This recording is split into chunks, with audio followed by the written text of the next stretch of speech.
So today I am doing this sort of tag slash response video to a video that Andrew at You Could Be Reading More recently made called Contemporary Books That Are Already Classics in My Heart. I'm basically treating this as a tag because the way Andrew did it was listing off books and then tagging people in the description, so I'm going to consider this sort of a tag. Andrew originally created that idea and tagged me. I thought it was a pretty good idea. And this video I'm not taking super seriously. It's kind of just an opportunity for me to talk about more recent books that I enjoy. The prompt is list and talk about books from any genre that are published post the year 2000 that you want to be remembered as classic novels in the future. So first I have a few notes. First, I think that's a good definition of contemporary because there was at least one book that I thought about putting in this video and I was like, oh yeah, that was published in 1998, which doesn't sound like it was that long ago.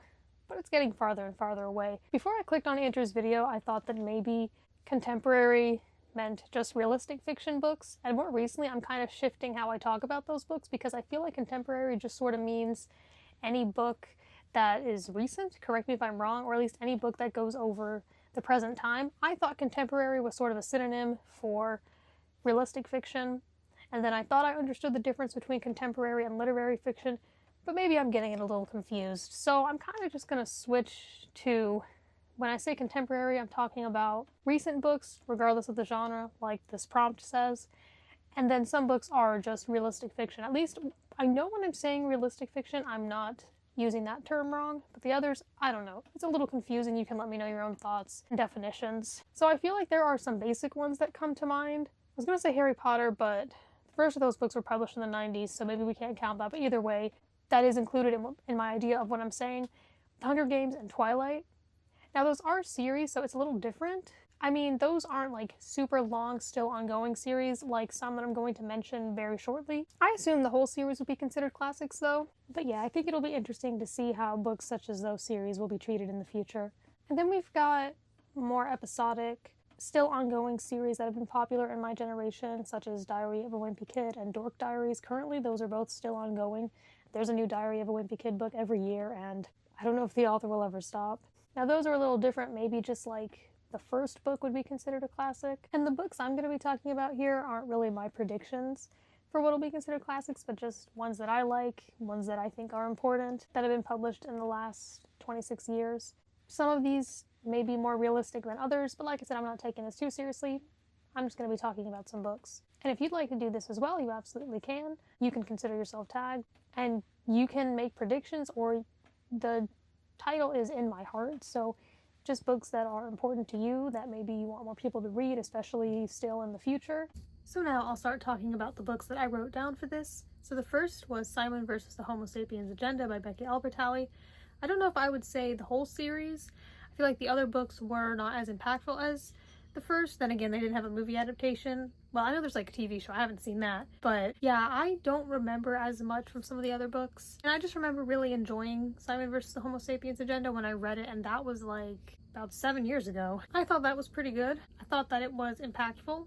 Perhaps that will be not the most popular book from this time in the future, but could be a good one. Most of these books on this list I do own, so I wanted to mention Miss Bixby's Last Day by John David Anderson. I think this is a great book, and it's very much about school, especially teachers, and that's the kind of thing that I think will be relevant always, probably. With some of these books, it's kind of difficult compared to classics from the last 100 or 200 years or so, since things have changed so much, especially technology, and I wondered what will and won't be relevant. But I think that when it comes to like just human nature and emotions and relationships, I'm sure that will always be relevant, and I thought this was a great book. And I mean, I read it as an adult, even though it's about middle school kids, or maybe they're even like later elementary school.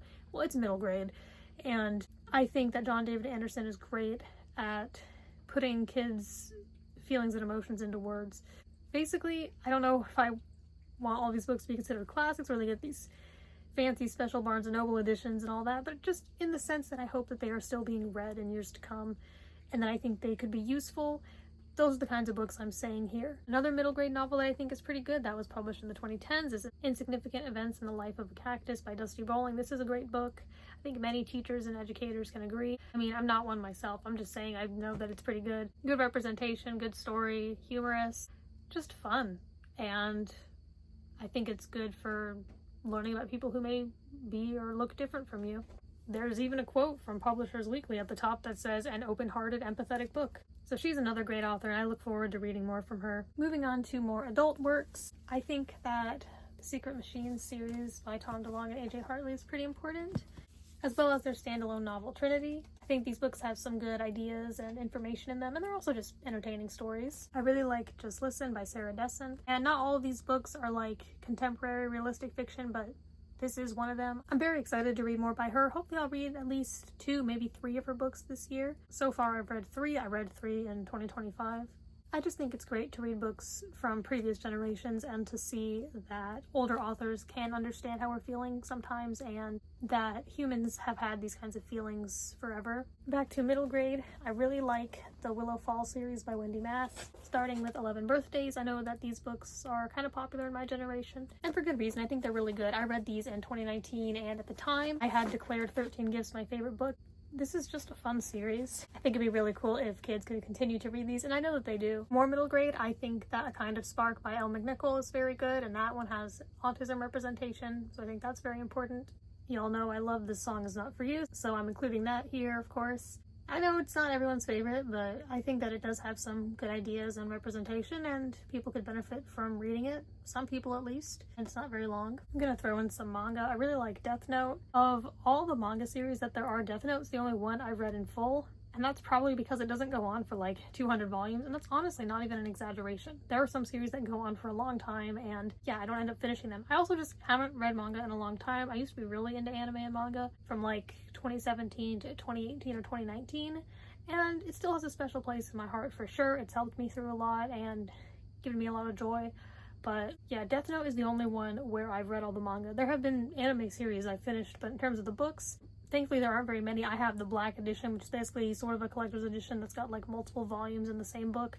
And I think there are 6 of these, so not very long at all. And if you've seen it, I think you can tell there's not really anything left you can do with the series. It's done. So I like that. I like when something knows when to end. This was originally published in the 2000s, and I think it's very good. I also love this edition. Like, I've had this since like 2017, maybe 2018. Well, no, this one definitely 2017. And it still looks pretty good, I think. And I love the black edges. I don't have a lot of books with fancy sprayed edges like this, but I just love how black is. Black is my favorite color. Yeah, I know Death Note is a pretty popular series, so I could see it still having some popularity in the future. And now for one of the most popular books I'll be mentioning in this video. I definitely feel this way about Heartstopper. I think that that definitely is important and has good representation and ideas. I just love books with good lessons or messages, representation, and all those things. I can enjoy a story if it's just a fun story too, but I don't know, I guess I just really like humans and relationships and friendships and connection. I want to read stuff that has those things. I enjoy liking and getting to know the characters. So those are some books I thought of for this. Like I said, you can do this too if you'd like. Thank you to Andrew for creating this little tag, whatever you want to call it. Thank you for watching.